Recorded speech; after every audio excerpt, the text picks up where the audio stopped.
Hello learners, welcome back to my YouTube channel fishery on tips. आज second chapter का last lecture है जिसमें हम रेसवे कल्चर कंप्लीट करेंगे। लास्ट लेक्चर में हमने अर्थ फिल्ड रेसवे देखा था। उसमें क्या था, जो हमारा जो पॉन्ड है वो हमने अर्थ को क्रस्ट करके बनाया था। जैसे भी पॉन्ड कल्चर में हमने सीखा कि पॉन्ड कैसे बनाया जाता है, वो सारी मेथड हमने फॉलो करके वहाँ पे एक पॉन्ड क्रिएट किया। अब हम नेक्स्ट रेसवे कल्चर पढ़ेंगे जो कि है कंक्रीट रेसवे कल्चर। तो जैसे कि उसके नाम से ही समझ आ रहा है, कंक्रीट रेसवे, कंक्रीट मतलब होता है सीमेंट। तो हमारा जो पॉन्ड है वो सीमेंट से बना हुआ है, यानी कि उसकी जो बाउंड्रीज है, उसका जो बेस है, वो सब सीमेंटेड है। ठीक है, तो concrete raceway cemented tanks are use.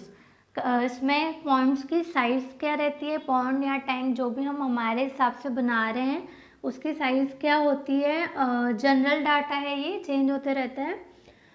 हमको एग्ज़ाम में यही एज इट इज़ सेम लिखना है। तो इसकी लेंथ रहती है 30.5 मीटर,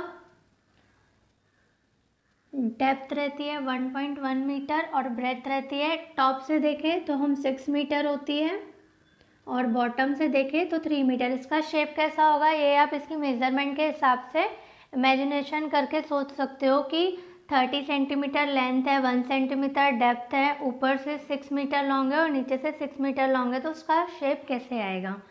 ठीक है, तो इसमें 6 to 10 पॉन्ड्स या टैंक्स बनाने पड़ते हैं हमको। अगर हम सीरीज़ में बना रहे हैं तो एरेशन की रिक्वायरमेंट होती है, क्योंकि नेचुरल पॉन्ड नहीं है, मैन मेड पॉन्ड है, तो इसका जो बेस है वो भी सीमेंटेड है, इसलिए हमको इसमें आर्टिफिशियल एरेशन की इसीलिए इसमें हमको आर्टिफिशियल एरेशन प्रोवाइड करना पड़ता है, जो कि हम इसके थ्रू करते हैं, वाटर पंप के थ्रू।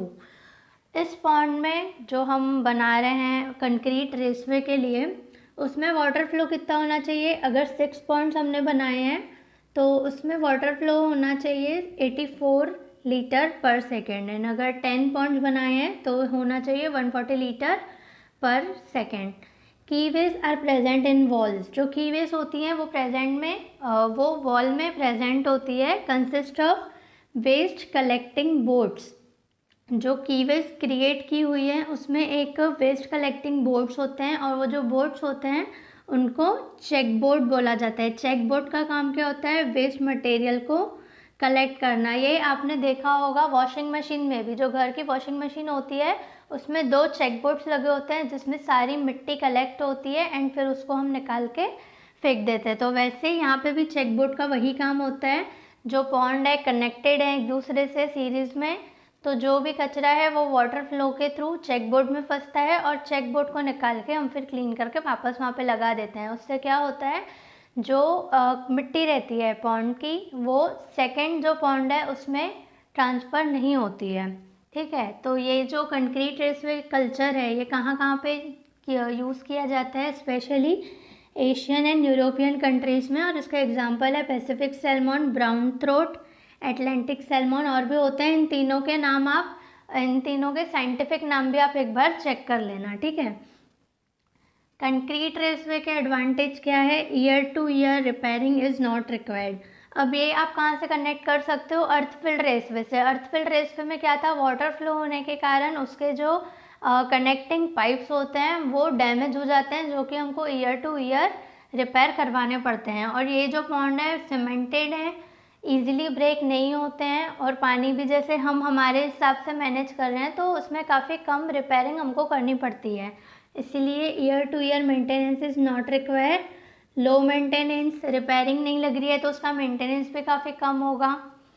ठीक है, plants are not grow on bank. अब जो अर्थफिल्ड रेसवे था उसमें क्या हो रहा था, प्लांट्स ग्रो हो रहे थे जिसके कारण काफ़ी सारे एक्वेटिक इंसेक्ट्स वहाँ पे आ रहे थे और वो फिश पे अटैक कर रहे थे, उसके कारण फिश पे हार्म हो रहा था।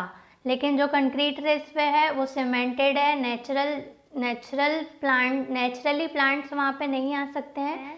प्लांट्स नहीं आएंगे तो इंसेक्ट नहीं होंगे तो प्रेडेटर्स नहीं होंगे तो हमारे फिश की जो मोर्टेलिटी है वो डिक्रीज हो जाएगी। ठीक है, तो plants not grow on bank advantage है, ये यहाँ पे एडवांटेज है। और यही सेम चीज़ अगर वहाँ पे होती है तो वो मे बी डिसएडवांटेज में काउंट हो, क्योंकि वो नेचुरल पॉन्ड है। डिपेंड ऑन कि किस टाइप के प्लांट्स वहाँ पे ग्रो कर रहे हैं। ईजी टू डिसइंफेक्ट, जैसे कि ये मैन मेड पॉन्ड है, इसीलिए इसको डिसइंफेक्ट करना, इसको मैनेज करना, अपने हिसाब से हैंडल करना काफ़ी ईजी होता है क्योंकि सब कुछ हमारे हाथ में है।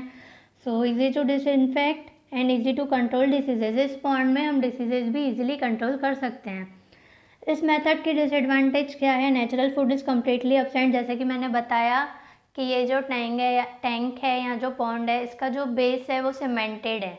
तो जो सीमेंटेड टैंक्स होते हैं उसमें उपजाऊ ज़मीन तो होती नहीं है, सीमेंटेड होता है पूरा। तो जो नेचुरली प्लांट ग्रो करते हैं, जो फूड क्रिएट करते हैं, वहाँ पे कुछ भी नहीं होता है, इसीलिए हमको कम्प्लीटली फूड प्रोवाइड करना पड़ता है। और self purification capacity is absent. यहाँ पे सेल्फ प्योरीफिकेशन कैपेसिटी भी नहीं होती है। जो अर्थ फिल्ड रेसवे होता है उसमें सेल्फ प्योरीफिकेशन कैपेसिटी होती है क्योंकि उसका जो वेस्ट मटेरियल होता है वो बेस में जाता है, डिकम्पोज होता है, कुछ गैसेस लिबरेट करता है। जो वो गैसेस जो होती है most of the time harmful gases होती है फिश के लिए, लेकिन जैसे कि यहाँ पे हम देख रहे हैं कि यहाँ पे कोई गैसेस लिबरेट नहीं हो रही है क्योंकि डिकम्पोजिशन नहीं हो रहा है, ऑर्गेनिक मैटर्स नहीं है, तो गैसेस क्यों कैसे लिबरेट होगी? तो गैसेस लिबरेट नहीं होती है, तो ये इस केस में एडवांटेज रहेगा। And frequent cleaning is require. Frequent cleaning करनी पड़ती है, क्यों? क्योंकि सेल्फ प्योरीफिकेशन कैपेसिटी नहीं है।